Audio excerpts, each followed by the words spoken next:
Thank you for joining us on Black Investments Matter. I'm Antoine Anderson, and maybe you have been living under a rock. If so, congratulations. It's the most affordable place for you to do so in the United States right now. What's going on? When will it end? Let's answer that question right now.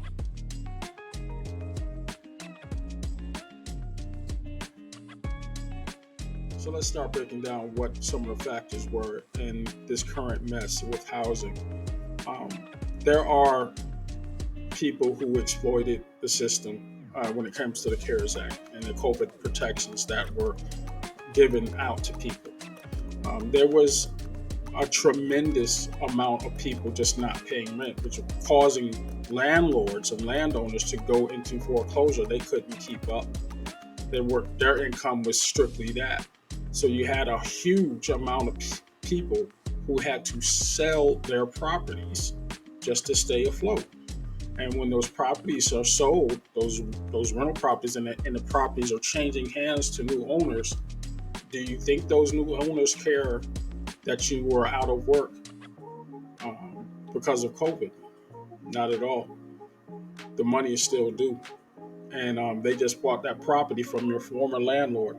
Or if your landlord was unlucky enough to stick it out through all this time and has to go through the process of evicting you because you didn't pay your rent, well, now he's still looking at debt that he has to resolve. And that's contributing greatly to the current market right now. In the rental market in Atlanta right now, the average cost to get an apartment is astronomical. They're asking $2,000 and $3,000 in some areas of the metro Atlanta area. Although the state's average is around $1,200 or so. In this area particularly, we're looking at $1,892, which is quite frankly too much for anyone making under $21 an hour. Even if you don't have a car, your average take-home salary is not going to cover your one-bedroom apartment rent in an area like Decatur or in downtown Atlanta. The rents are $2,200 for a 900 square foot apartment complex. This is going to hurt. Even if you're bringing home $4,000, $5,000 a month, if you're paying $2,200 just for your rent, not any of the extra amenities or extras, half of your income after taxes going towards your shelter, the rest of your living expenses, your cell phone. God help you if you've got an automobile right now, you're going to pay insurance or payment that's over $1,000. That's going to hurt. So this is contributing to the factors, and it all stems from just rent being way too high. The next issue that's affecting shelter in this country is the mortgage rates. Let's say you are lucky enough to have some money stacked away, if you manage to get that done, and you're out there looking for a house.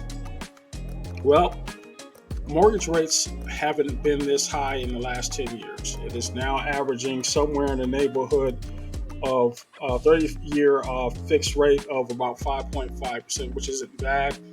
It's expected to go up to 7 or 8. It's currently 6.9 or 6.5 nationally with this latest rate hike by Chairman Powell.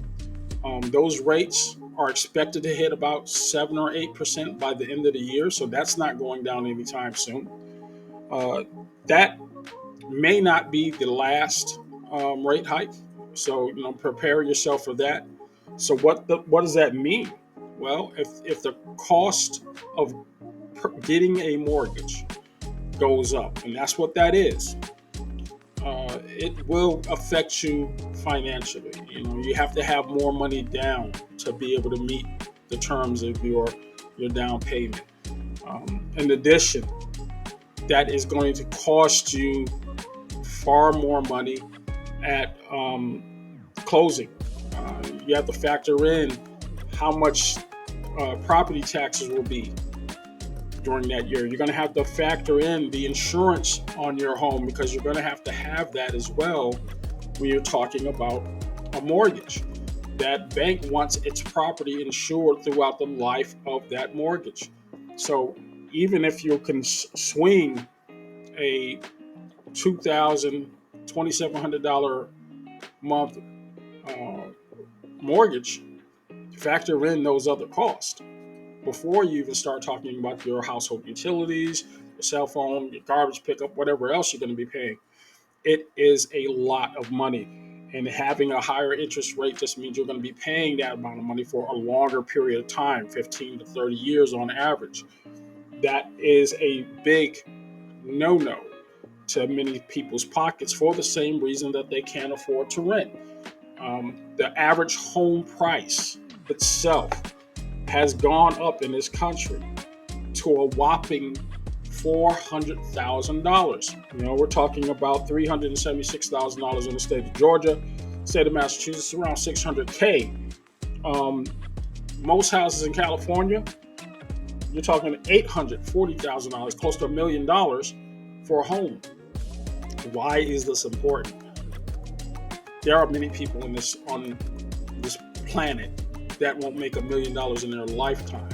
A person like a teacher or a firefighter who earns anywhere between $50,000 to $60,000 a year, even in 10 years, that $50,000 is only $500. You'd have to be on your job making that same amount of money for 20 years just to approach $1 million.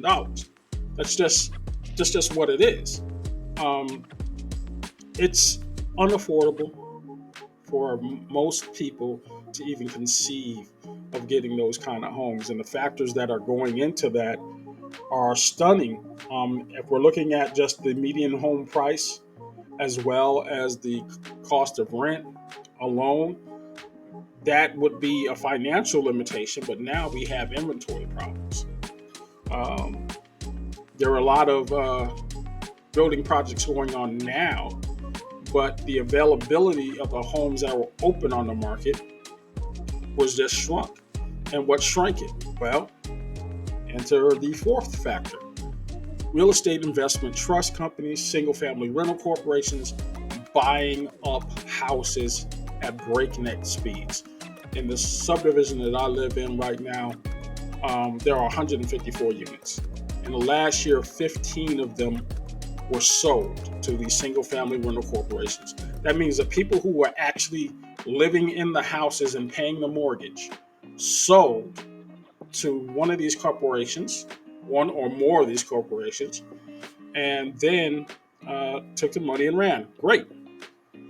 But the amount of money they got for those sales of those houses, unless you already had land purchased, and unless you already had some structure built on that land, the average cost of a home, again, is $300,000. Who is going to fall victim to that? Let's say, like, for instance, in this neighborhood, the homes, when they were first built, when I first moved in, the average home price was around $150,000. Some people got in the tail end of the last mortgage crisis and picked up houses on the dirt cheap, $66,000, whatever. Now the property values have gone crazy. That $150,000, the $60,000 or $150,000 that you purchase your home for, the house is now worth, as is, $260,000. And it's those homes that are in those price ranges that these single-family rental corporations are going after first, because they're trying to buy cheap and then rent very, very high. Again, the average rental price is $1,800. We're talking about a 3-bedroom house in the metro area or a 4-bedroom house in the metro area, and it's going to be way over that. So these are factors that are keeping people out. They just simply can't afford a rent price, again, that's over $1,800 or $2,000 or $2,500 a month. It's just bad, even with multiple people living in the house that are earning an income. There is a trend that is going to have to be looked at right now that speaks to how many families are going into these single family units and how many actual adults are living there. This is something that a housing authority would limit. There's no way you would have two full-fledged families living in a single house, sharing a bathroom as a communal home. Um, Not so, I don't think, with the rental investment trusts companies that are out there, or the single family rental corporations. They're not doing those kind of background checks. You can sublease a room, you can get a roommate. They're not actually blood relatives, or you're not actually family, but that's what's going on. There is a little bit of that going on. And once this little tidbit of news gets out to the public and people start realizing what's going on, there's going to be some legislation. So it is going to change, but I don't think it's happening right now. There are people living 3, 4 deep in a single family household. You have 4 adults splitting a rent so they can survive. Everybody has a room, in a communal kitchen and a bathroom. But this is a house. And if you live in a particular homeowners association, you are going to be responsible for what goes down in that home. So whether you got it owned or rented out to somebody, if you don't have a homeowners association like we don't have here, there's going to be a lot of that. So factor that in as well. It is just a plethora of damaging news. Now, here's the intake of it all. The expectation is that this is going to proceed for quite some time, at least to the end of the year. Now, as more and more of these companies start to bail out, because it is finally starting to happen, that many of the homes that we're talking about now, these single-family rental corporations, people who have been buying up properties at breakneck speeds, they're starting to feel the pinch where it was, usually like an Airbnb type, people buying houses just to rent them out, and they were having occupancy rates, about 20% of the time, 80% of the time. Now it's zero, and those units are just sitting there costing people money, and they are taking it on the chin because they overestimated the market. And particularly in vacation spots, you're going out, you and your investor buddies bought a house down in Florida to rent it out during the season, and nobody came. The Airbnb market, a lot of legislation is starting to crack down on that as to how many Airbnbs you can have in a residential neighborhood. These things are starting to catch up. So we've gone through quite a bit of the factors that are leading into why this market is so bad.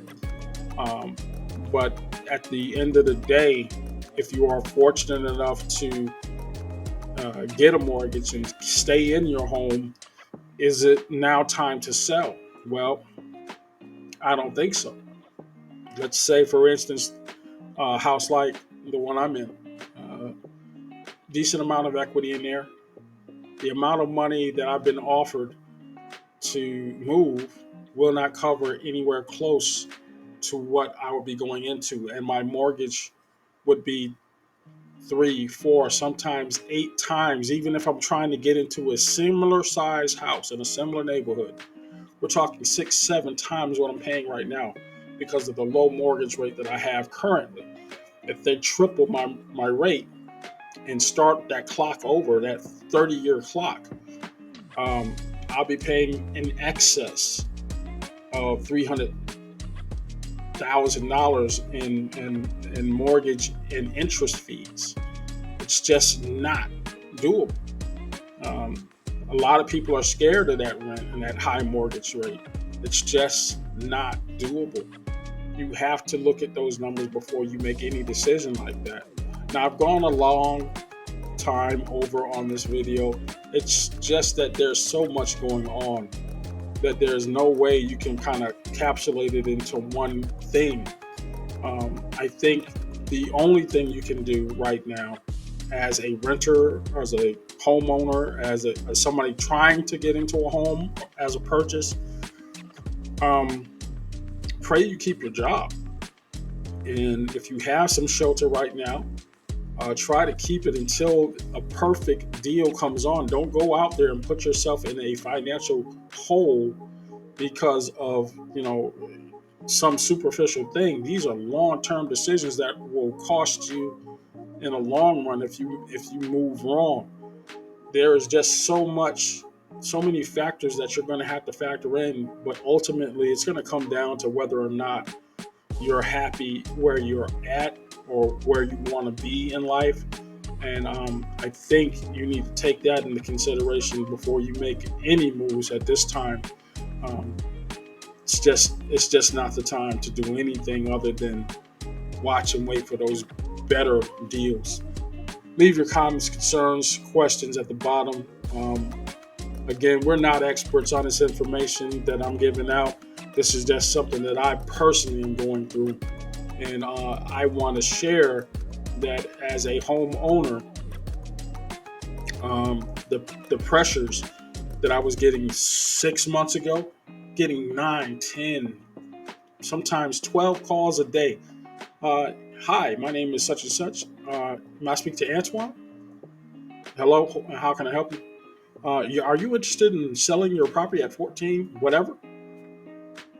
Never tell you who they're from. You don't know if they're scammers, and more than likely they are. Um, but in many cases, these are not scammers, but they're just trying to get that house at the lowest amount possible so they can turn it over, flip it, and rent it out. That is what the name of the game is. So I've noticed in the last 3 months, those calls have stopped. So if that's any indication of um, how this market may be going, maybe the inventories are finally starting to come around as more and more of these Airbnbs and single-family rental corporations are starting to fall to the wayside. They're not giving those returns that they had promised. Um, Inventory is starting to shoot back up. Will probably shoot back up in a major way, which should affect the price of the homes. Sellers are going to have to start selling their houses at lower and lower rates, lower amounts. We'll see. Thank you.